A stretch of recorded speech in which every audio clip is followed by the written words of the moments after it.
Hay historias que se pudren en silencio, en los márgenes del mundo que creemos conocer. Fermentan en el olvido, alimentadas por el miedo y la vergüenza, hasta que su hedor se vuelve tan insoportable que atraviesa las barreras de la indiferencia. La historia que voy a contarles hoy es una de esas. Es la crónica de un secreto familiar guardado durante 4 generaciones, un secreto que se grabó en la carne y en los huesos de sus descendientes, marcándolos con el estigma de un pecado que ellos no cometieron. Nos situamos en la frontera norte, en un rincón olvidado de la geografía donde el sol castiga la tierra hasta hacerla polvo y las oportunidades son tan escasas como la lluvia. Ali, en un asentamiento que ni siquiera merecía el nombre de pueblo, conocido por los pocos que sabían de su existencia como polvo seco, se alzaba un rancho. No era una hacienda próspera, sino un conjunto de construcciones de adobe y lámina que parecían haber crecido de la propia tierra yerma, carcomidas por el tiempo y la desolación. Era el rancho de los Colmenares. Para los escasos vecinos que vivían a kilómetros de distancia, los Colmenares eran poco más que fantasmas. Figuras esquivas que se movían al amanecer o al anochecer, siluetas desdibujadas por el calor y el polvo. Nadie sabía cuántos eran, ni cómo sobrevivían. Solo se sabía que estaban allí, en su propio universo hermético, un mundo regido por leyes incomprensibles para cualquiera que viviera más allá de su alambrada oxidada. Se contaban historias, por supuesto. Susurros en la única cantina del cruce de caminos más cercano. Hablaban de ruidos extraños en la noche, de rostros pálidos y deformes atisbados a través de una ventana sucia, de una quietud antinatural que rodeaba la propiedad. Una ausencia total del bullicio normal de una familia, especialmente una con niños. Pero eran solo esos susurros. El miedo y una extraña forma de respeto por la privacidad ajena mantenían a todo el mundo a raya. Nadie se atrevía a cruzar esa frontera invisible. Nadie sabía lo que se escondía detrás de esas paredes de adobe que sudaban miseria. Nadie imaginaba la profundidad del abismo que se había abierto en el corazón de esa familia, un abismo que los devoraba lentamente desde dentro. Si te interesan las historias que nadie se atreve a contar, las que el sistema prefiere olvidar, las que exponen las fracturas más oscuras de la condición humana, suscríbete ahora, porque lo que vas a escuchar hoy te cambiará para siempre. Prepárate para descender a un lugar donde los lazos de sangre se convirtieron en cadenas y el hogar, en una prisión genética. Todo comenzó a cambiar con la llegada de Clara Valenzuela. Clara no era una heroína de leyenda ni una investigadora curtida. Era una trabajadora social recién graduada, llena de un idealismo que la dura realidad de la frontera aún no había logrado erosionar por completo. Le habían asignado una oficina minúscula en la cabecera municipal, a casi 100 kilómetros de polvo seco, un puesto que nadie más quería y que consistía principalmente en archivar la desesperanza en carpetas de color manila. Una mañana, encontró sobre su escritorio una nota. No estaba en un sobre. Era un trozo de papel de estraza, arrugado y manchado, como si lo hubieran llevado en un bolsillo durante semanas. La caligrafía era torpe, infantil o quizás temblorosa por la edad. Solo decía: en el rancho de los Colmenares, los niños no sonríen, ayúdelos. No había firma, no había más detalles. La mayoría de sus colegas, hombres y mujeres desgastados por años de luchar contra una burocracia indiferente y una pobreza endémica, le habrían aconsejado tirarla a la basura. Un rumor, una broma de mal gusto, pero algo en la simplicidad desesperada de esa frase se enganchó en la mente de Clara. Los niños no sonríen. No decía que lloraban, o que sufrían. Decía que no sonreían. Una ausencia, un vacío, movida por una curiosidad que bordeaba la insensatez. Buscó en los archivos. Encontró una única mención a la familia Colmenares. De hacía más de 30 años. Un registro de propiedad, un nombre. Timoteo Colmenares, fallecido. Nada más. Era como si hubieran sido borrados del mapa administrativo del mundo. El viaje hacia el rancho fue una profecía. El camino pavimentado se convirtió en terracería, y la terracería en un sendero apenas visible. 2 surcos paralelos que se perdían en un paisaje de matorrales espinosos y cactus polvorientos. Su pequeño coche se quejaba con cada bache. El motor se sobrecalentaba bajo el sol implacable. Era un viaje hacia el aislamiento, una peregrinación hacia el corazón del olvido. Cuando por fin divisó las construcciones de adobe, sintió un escalofrío a pesar del calor sofocante. El silencio era la primera agresión.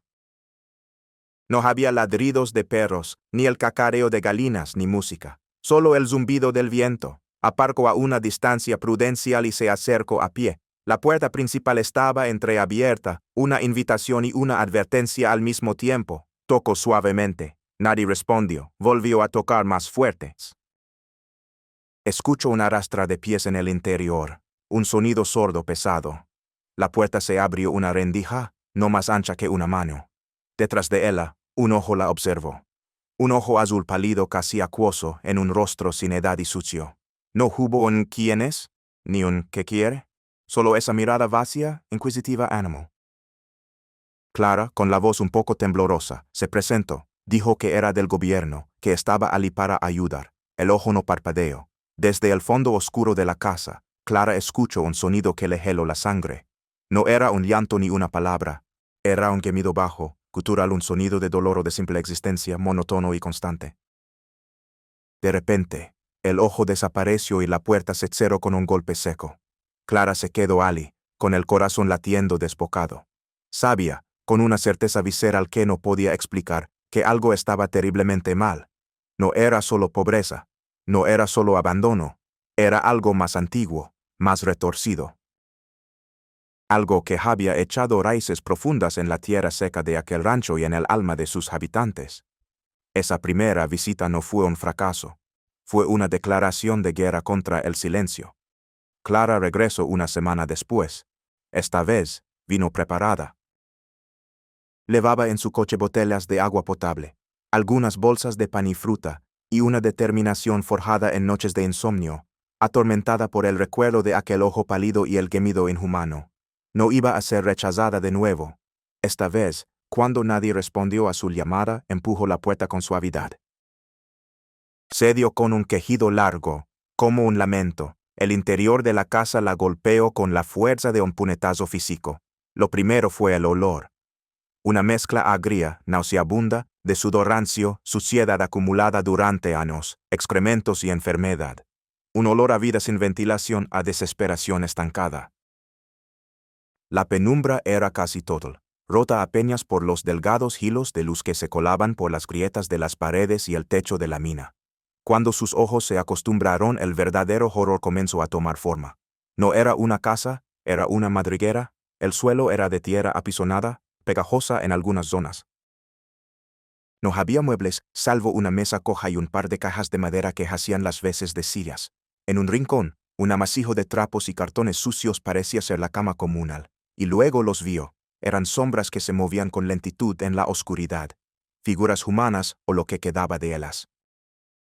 En el centro de la estancia, sentada en el suelo, había una mujer mayor, quizás de 60 años, aunque parecía de 100.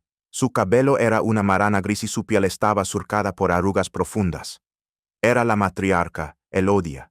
Su mirada estaba perdida en un punto inexistente de la pared. A su alrededor, como satélites en una órbita de miseria, estaban los otros, Clara contó 5 más, de edades indefinibles. Un joven, quizás de 20 años, estaba acurrucado en una esquina, meciéndose hacia adelante y hacia atrás con un ritmo hipnótico, golpeando suavemente su cabeza contra la pared de adobe. Su mandíbula inferior estaba notablemente hundida, y de su boca abierta colgaba un hilo de saliva.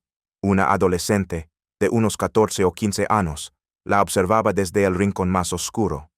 Su rostro era extrañamente asimétrico, un ojo más bajo que el otro, y su columna vertebral estaba visiblemente torcida, dándole una postura encorvada y dolorosa.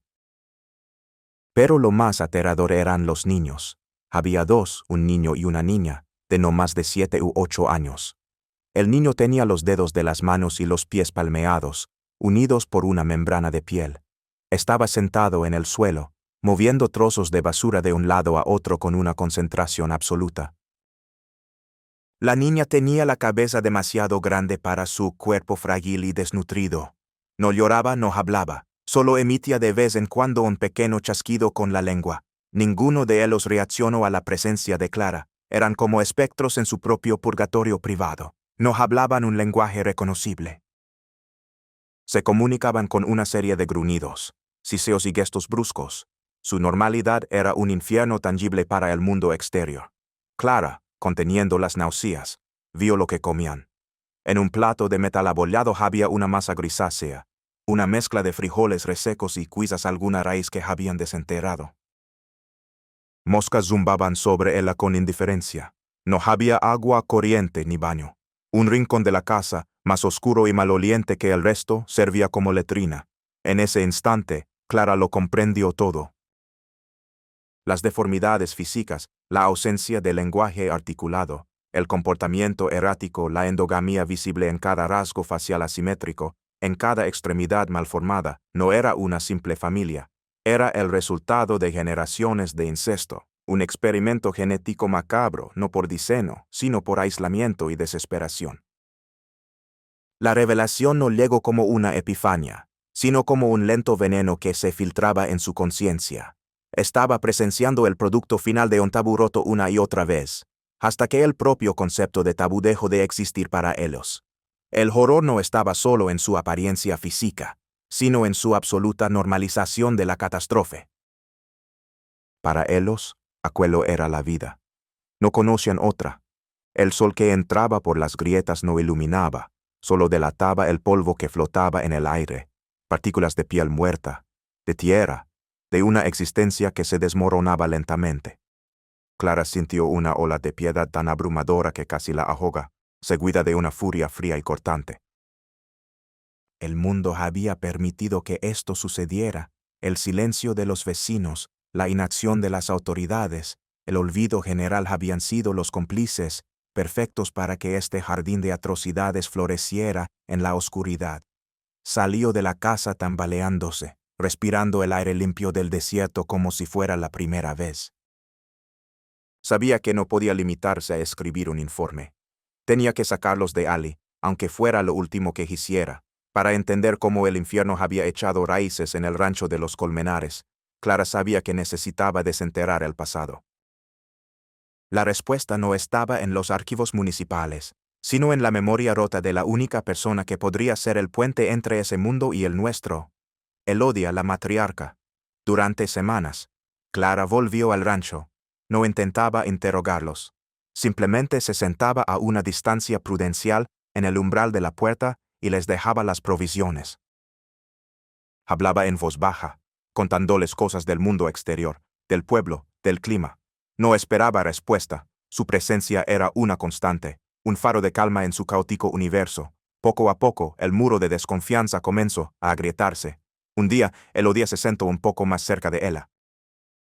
Otra vez, uno de los niños aceptó una manzana de su mano sin apartar la mirada.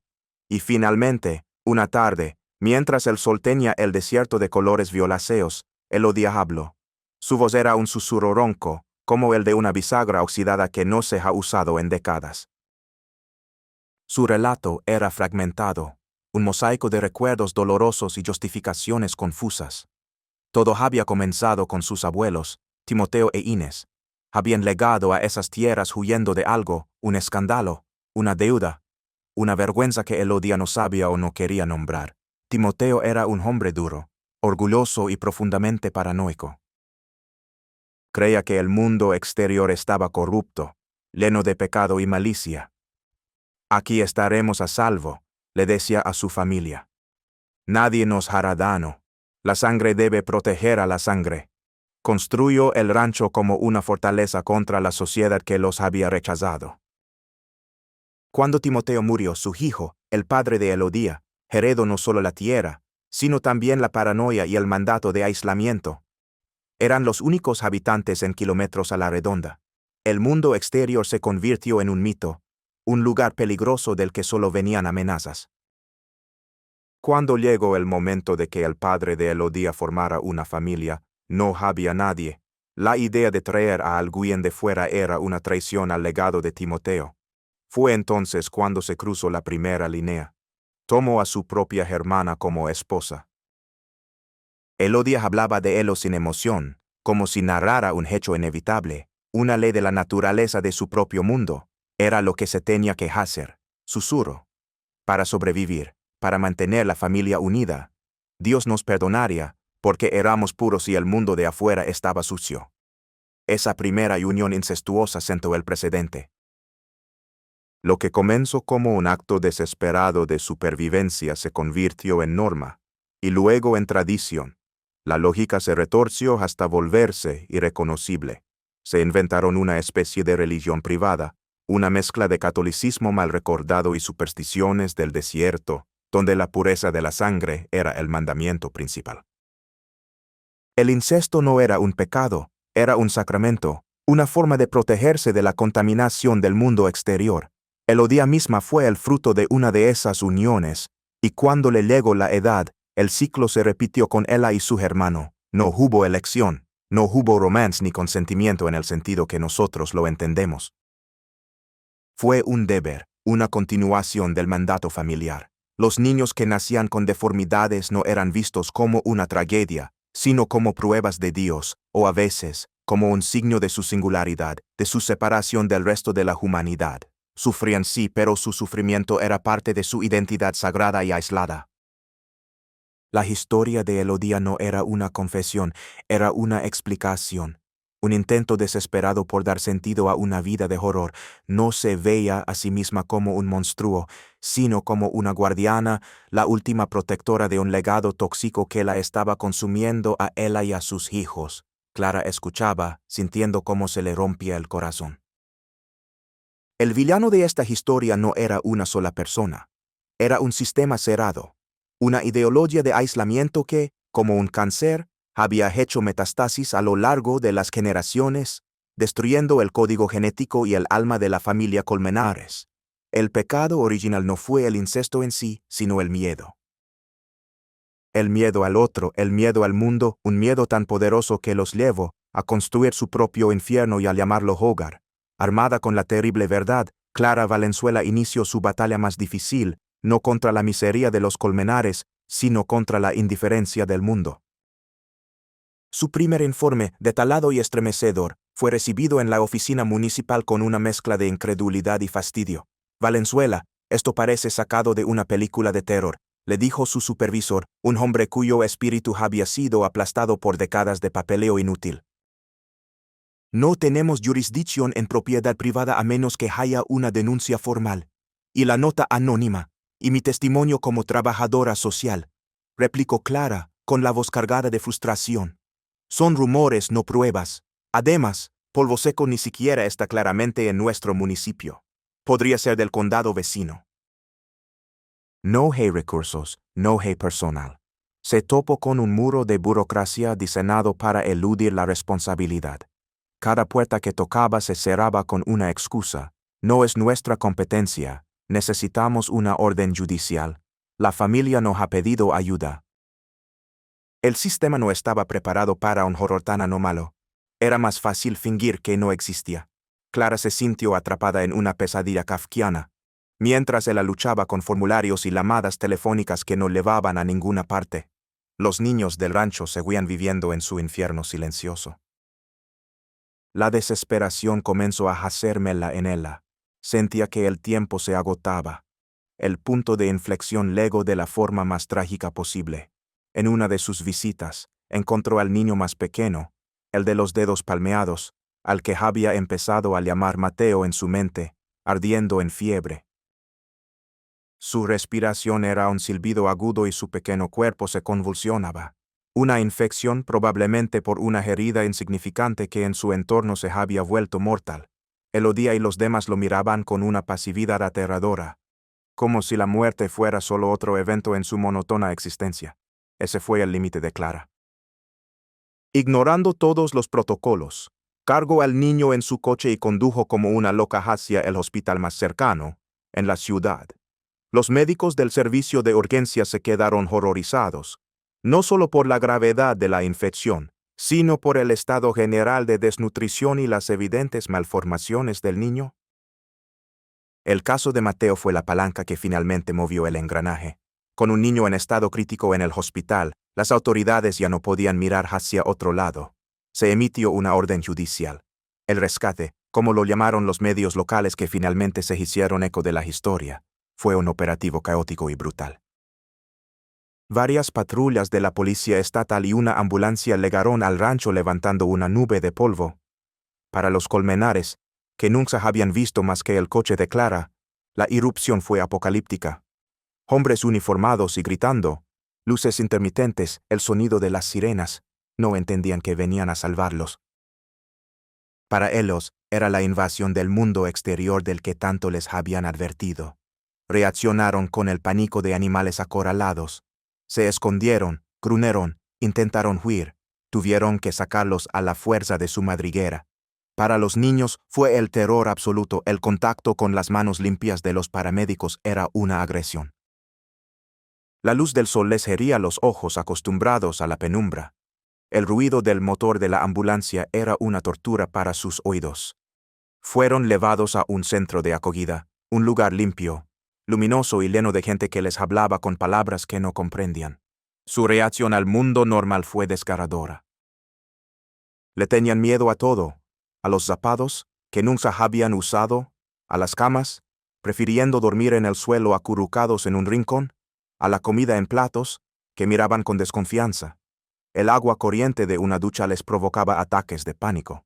Comenzó entonces la larguísima y dolorosa carretera de la rehabilitación.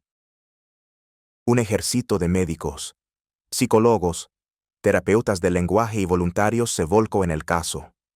Los diagnósticos médicos confirmaron décadas de endogamia, revelando una cascada de problemas genéticos, algunos visibles, otros ocultos. El proceso era frustrantemente lento. Celebraban como una victoria épica cuando la niña de la cabeza grande, a la que llamaron Luna, hizo contacto visual por primera vez durante más de 3 segundos, o cuando el joven que se golpeaba la cabeza, Daniel, permitió que una enfermera le curara una herida sin intentar morderla. El primer sonido que se asemejó a una palabra vino de Mateo, ya recuperado de su infección.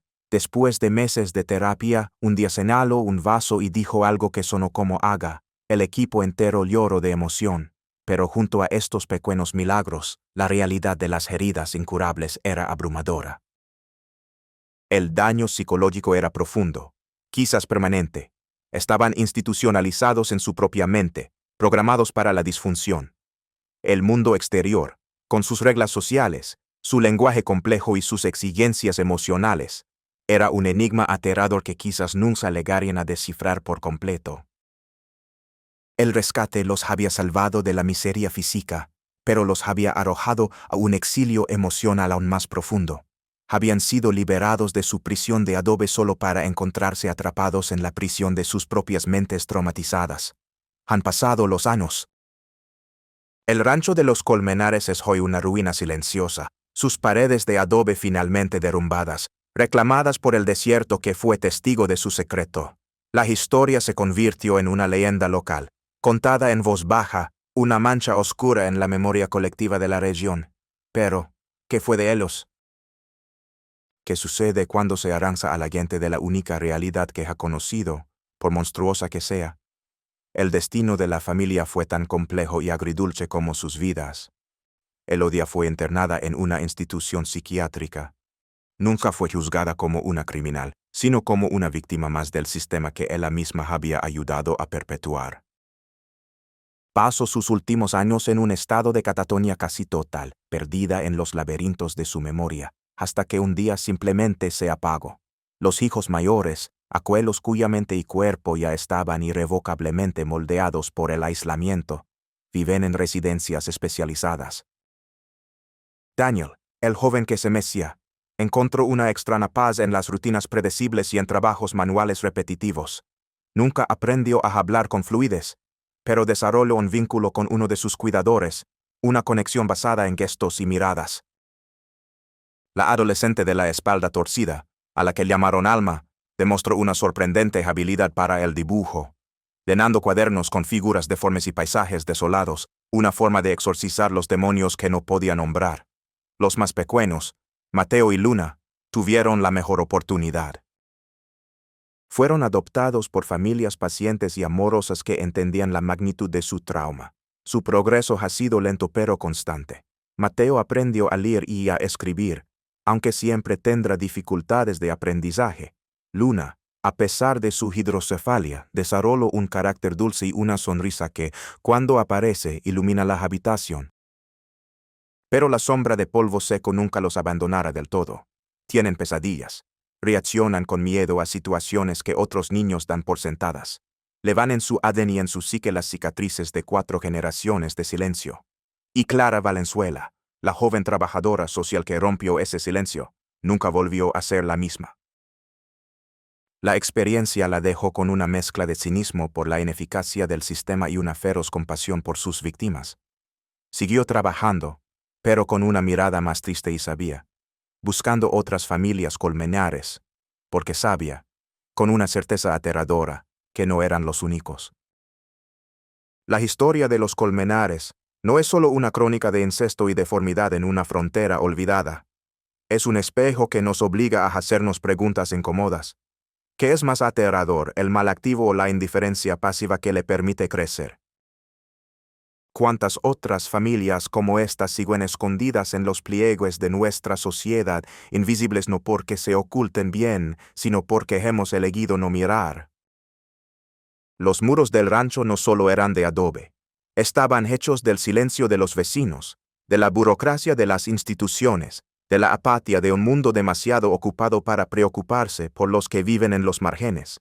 Y esos muros invisibles son los más difíciles de derribar. Gracias por haber escuchado esta historia hasta el final. Sé que no ha sido fácil, pero estas son las voces que deben ser escuchadas, las realidades que debemos confrontar si queremos llamarnos a nosotros mismos una sociedad civilizada. Comparte este video si crees que la historia de los colmenares merece ser conocida no por morbo, sino como una advertencia. Y cuéntame en los comentarios, ¿qué harías tú si encontraras una nota así en tu escritorio? Porque el silencio, como hemos visto hoy, también es cómplice. Nos vemos en la próxima historia.